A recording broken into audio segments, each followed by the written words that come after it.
शुक्रवार की शाम रिया ऑफिस में पूरी तन्मयता से काम कर रही थी। शाम के 5 बज रहे थे। ये रिया की नई नई जॉब थी। उसकी आंखों में अपनी हिम्मत और लगन से ऊंचाइयों को छूने का जुनून था। उसके मन में कुछ करने का, कामयाबी की सीढ़ियां चढ़ने का नया नया जोश था। तभी उसके मोबाइल पर उसकी सहेली तान्या का फोन आया। तान्या का कॉल देखते ही रिया के चेहरे पर एक मुस्कुराहट उभर आई। उसके हेलो कहते ही तान्या ने अपने सदाबहार मस्त अंदाज में कहा, चल आजा, दोनों मिलकर खूब एंजॉय करेंगे। दिल्ली में तो फ्राइडे नाइट से ही मस्ती शुरू हो जाती है। तान्या के कहने के ढंग पर ही रिया को हंसी आ गई। वो बोली, कल आ जाऊं? मामी जी ने तो अब मेरा डिनर भी बना लिया होगा। अरे यार, छोड़ ना मामी जी को, ये दिल्ली है। तू शामली से यहाँ मामी मौसी के साथ डिनर करने में अपनी लाइफ वेस्ट करने आई है क्या? अच्छा मेरी माँ, पर मेरे कपड़े भी। अरे मेरे कपड़े पहन लेना और मामी जी को बता देना कि अब तू उनके घर संडे शाम को ही वापस आएगी। तान्या, अगर माँ को पता चला तो उन्हें ये अच्छा नहीं लगेगा। देख, मुझे ये सब नहीं सुनना। तू चुपचाप आ जा।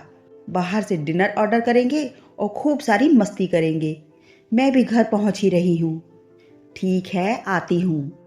रिया ने कुछ खुशी से कुछ चिंता से अपना काम खत्म किया और अपने ऑफिस से तान्या के फ्लैट पर जाने के लिए निकल गई। वो 2 दिन के लिए तान्या के घर रहने जा रही है।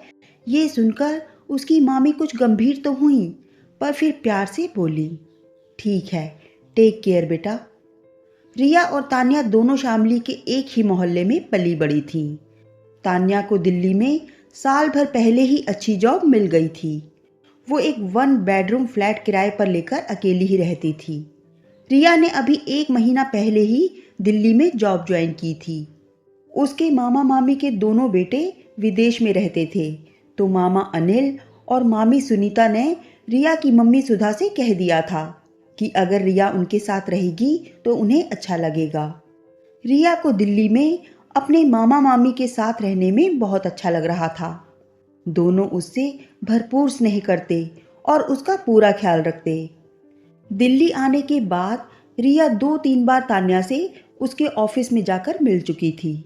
रिया हर बार ये देखकर हैरान हुई थी कि दिल्ली आने के बाद तान्या का पूरी तरह से काया पलट हो चुका था।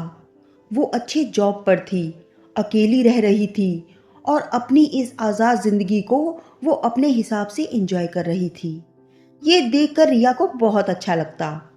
आज रिया पहली बार तान्या के फ्लैट पर जा रही थी।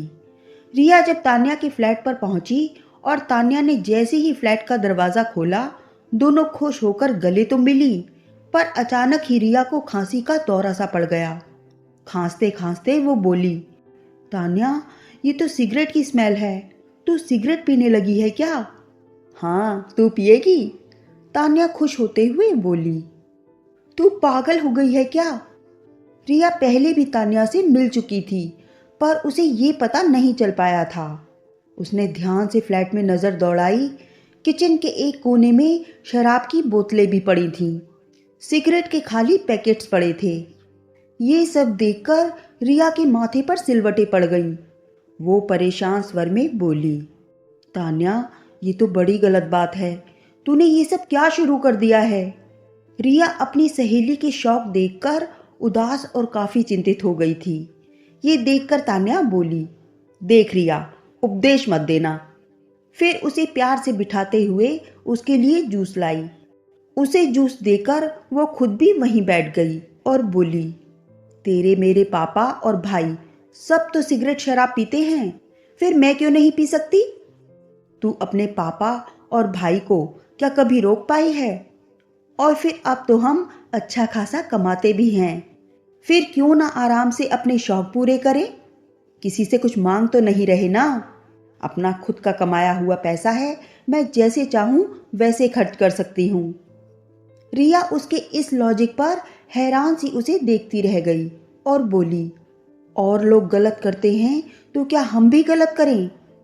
अरे यार, रिलैक्स, छोड़ इन सब बातों को। चल बता, क्या खाएगी? पिज्ज़ा? हाँ चलेगा, रिया ने कुछ सहज होते हुए कहा। तान्या ने डिनर का ऑर्डर कर दिया, फिर पूछा, वाइन पिएगी? रिया ने हाथ जोड़ लिए। मुझे माफ कर यार, तेरे शौक देखकर मेरा तो दिल दहल रहा है। ये तुझे क्या हो गया है तान्या? तान्या लापरवाही से बोली।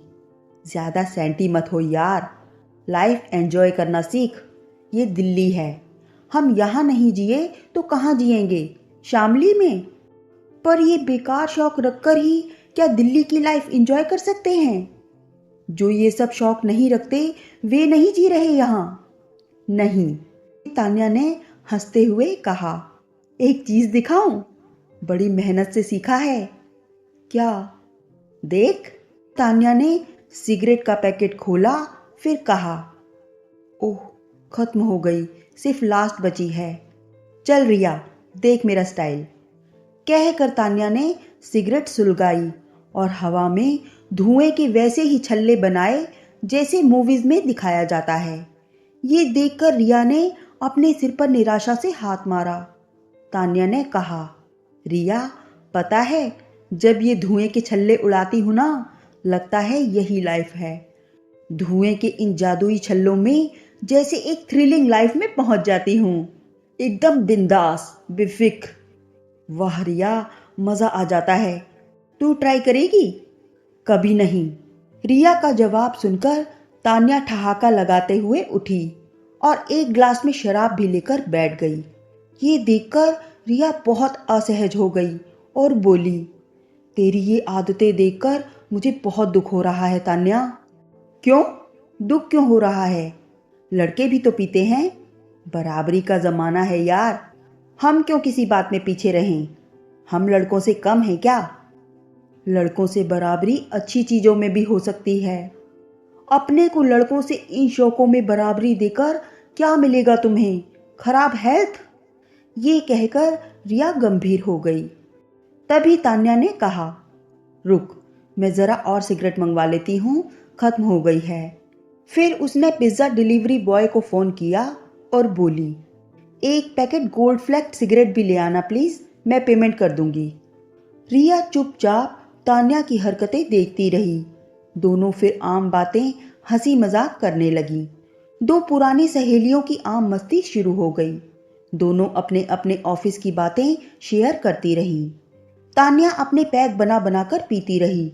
रिया बार बार उसे आंखें दिखाती रही, पर वो नहीं मानी। थोड़ी देर बाद डोरबेल बजी। तान्या ने की होल से देखा, खाने का ऑर्डर आ गया था। तान्या ने दरवाजा खोला। डिलीवरी बॉय ने सरसरी नजर पूरे फ्लैट पर डालते हुए उसे खाने के पैकेट्स दिए, साथ ही एक पैकेट सिगरेट भी दिया। तान्या ने उसे खाने और सिगरेट की कीमत के साथ 50 रुपये एक्स्ट्रा भी दिए, तो वो बोला, मैडम ये कम है, और दो। अरे, एक सिगरेट ही तो मंगाई है एक्स्ट्रा, इतना बहुत है, चलो जाओ। ए मैडम। कहते कहते उस लड़के ने पीछे सोफे पर बैठी रिया पर एक नजर डाली और बोला, मैडम पैसे तो और भी चाहिए। कहते कहते पलक झपकते ही उसने तान्या के हाथ से उसका पर्स छीना और सीढ़ियों से उतरते हुए उसमें से सारे रुपए निकालकर पर्स को वहीं फेंका और भाग गया। उस पर्स में तान्या की पूरी सैलरी थी। तान्या का फ्लैट 5वें फ्लोर पर था। तान्या नशे की हालत में लड़खड़ाती हुई उसके पीछे चिल्लाते हुए भागी। ये देखकर रिया भी उसके पीछे भागी। ग्राउंड फ्लोर पर जाकर वो लड़का रुक गया और तान्या और रिया को देखकर कुटिलता से हंसा। उसके दो साथी भी नीचे खड़े थे। वे भी दोनों लड़कियों को देखकर भद्दे इशारे करने लगे। ये देखकर बिल्डिंग का वॉचमैन वहां आया और लड़कों को डपटने लगा। तो एक लड़के ने कहा, अरे भाई, तू क्यों ऐसी नशेड़ी लड़कियों के लिए बीच में आ रहा है? कहकर हंसते हुए लड़कों ने बाइक स्टार्ट की और चले गए। तान्या और रिया गुस्से में अपमानित सी खड़ी की खड़ी रह गईं। ऊपर घर खुला था। दोनों फिर लिफ्ट से ऊपर आईं। तान्या का गुस्सा 7वें आसमान पर था। आते ही एक पैग और एक घूंट में चढ़ा गई और दांत पीसते हुए बोली, मैं इसे छोड़ूंगी नहीं, अभी इसकी कंपनी में इसकी शिकायत करती हूँ। कहकर उसने उस लड़के की शिकायत की। फिर बोली, अब मैं पुलिस स्टेशन जाऊंगी, पास में ही है। रिया ने उसे समझाते हुए कहा, पुलिस का चक्कर छोड़, तूने इस लड़के की शिकायत तो कर ही दी है ना, टाइम भी तो देख, रात हो गई है। नहीं, मैं किसी से नहीं डरती, इस लड़के को तो सबक सिखा कर रहूंगी। कहते कहते एक पैग और लिया, फिर सिगरेट सुलगा ली। रिया उसे रोकती रह गई। तान्या ने गुस्से में कांपती आवाज में कहा, इसी समय पुलिस स्टेशन जा रही हूं। फिर अपना बैग उठाया और चल दी। रिया भी उसके साथ साथ चलती रही। पुलिस स्टेशन वॉकिंग डिस्टेंस पर ही था। तान्या ने वहां बैठे 2 पुलिस वालों को पूरी बात बताते हुए अपना फोन दिखाकर कहा, ये देखिए इस लड़के की पूरी डिटेल्स, आप इसे अरेस्ट कीजिए। पहले पुलिस वाले ने दूसरे पुलिस वाले पर नजर डाली। दोनों हंसे। एक बोला, क्या मैडम, आप तो खुद इतने नशे में हो, उस लड़के पर इतना गुस्सा क्यों कर रही हो? तान्या चिल्लाई। कुछ नशे में, कुछ गुस्से की वजह से उसकी आवाज लहरा रही थी। आपको बात समझ नहीं आई क्या? तान्या की बात सुनकर पुलिस वाले ने कहा, आप सिगरेट पीती हो? हाँ तो। शराब भी? हाँ। अकेली रहती हो? हाँ, पर इस सब का क्या मतलब है? घर वाले कहाँ हैं आपके? आपको क्या करना है? घर वालों को पता है कि आपका स्मोकिंग ड्रिंकिंग सब चालू है। तान्या अब झिझकी। नहीं, पर आपको इस सब से क्या करना है? पहला पुलिस वाला तान्या के थोड़ा करीब आया और बोला, मैडम, आपने तो बहुत पी हुई है। रिया इस दौरान जैसे किसी सदमे में घिरी खड़ी थी। किसी भी पुलिस स्टेशन में आने का ये उसका पहला मौका था। वो अजीब सी दशा में मूर्तिवत खड़ी थी। घबराहट के मारे उसके मुंह से एक शब्द भी नहीं निकला। उसे तो ये सब एक बुरे सपने की तरह लग रहा था। तभी तान्या उन पुलिस वालों पर गुर्राई, आप उस लड़के के खिलाफ मेरी रिपोर्ट लिखिए। पुलिस वाले ने कुछ टालने वाले अंदाज में कहा, कल आना मैडम, जब आप खुद नशे में ना हो। कहकर दोनों पुलिस वाले कुछ अलग से अंदाज में हंसने लगे। रिया ने तान्या का हाथ पकड़ा और कहा, तान्या चलो यहां से। जाओ मैडम, अपनी फ्रेंड की बात सुनो। पर तान्या वहां डटी रही।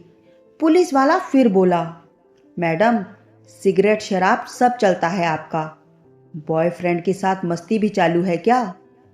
उसकी भद्दी सी हंसी पर तान्या की आंखों में अपमान के आंसू आ गए। रिया उसे खींचती हुई सी बाहर ले गई।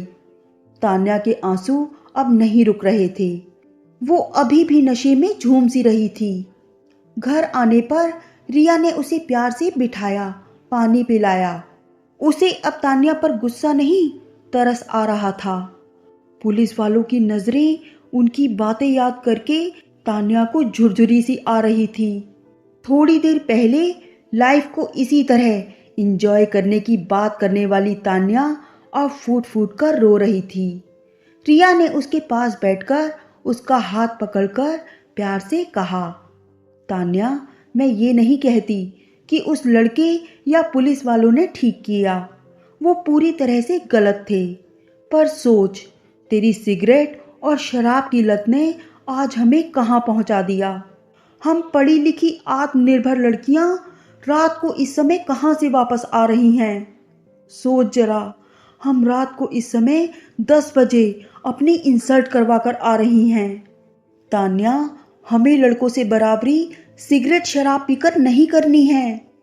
सही रास्ते पर चलते हुए मेहनत करके हम आज अपने पैरों पर खड़े हो गए। कर ली हमने लड़कों से ये बराबरी। अकेले रहकर शराब के नशे में झूमते हुए सिगरेट के धुएं के छल्ले उड़ाना ही तुम्हारा सपना था क्या? क्या इसीलिए घर से मीलों दूर आए हम? हमारे पेरेंट्स ने हमें लड़कों के बराबर समझते हुए ही ये आज़ादी दी है ना कि हम आज यहाँ हैं। फिर क्यों गलत शौकों में तुम्हें बराबरी करके दिखाना है? अरे बराबरी ही करनी है तो लड़कों की तरह अपने परिवार की मदद करने, उनका सहारा बनने में बराबरी करते हैं ना। उसकी बातें सुनकर तान्या सिसकती जा रही थी। जब चुप नहीं हुई तो रिया ने उठकर उसकी गोद में सिगरेट का पैकेट फेंका और शराब की बोतल उसके पास रखते हुए कहा, ले, शराब के नशे में धुएं के छल्ले उड़ा ले, डूब जा इसके जादुई धुएं में, कर ले दुनिया भर के पुरुषों से बराबरी। अचानक तान्या झटके से उठी, शराब की बोतल और सिगरेट का पैकेट डस्टबिन में फेंक कर मारा, फिर रिया के गले लगकर जोर जोर से रोने लगी। रिया ने उसे अपने गले लगाकर जी भरकर रोने दिया। वो समझ गई थी कि उसकी सहेली इस रात के बुरे अनुभव के बाद इस शराब के नशे और सिगरेट के धुएं के बुरे जादू से बाहर आ गई है।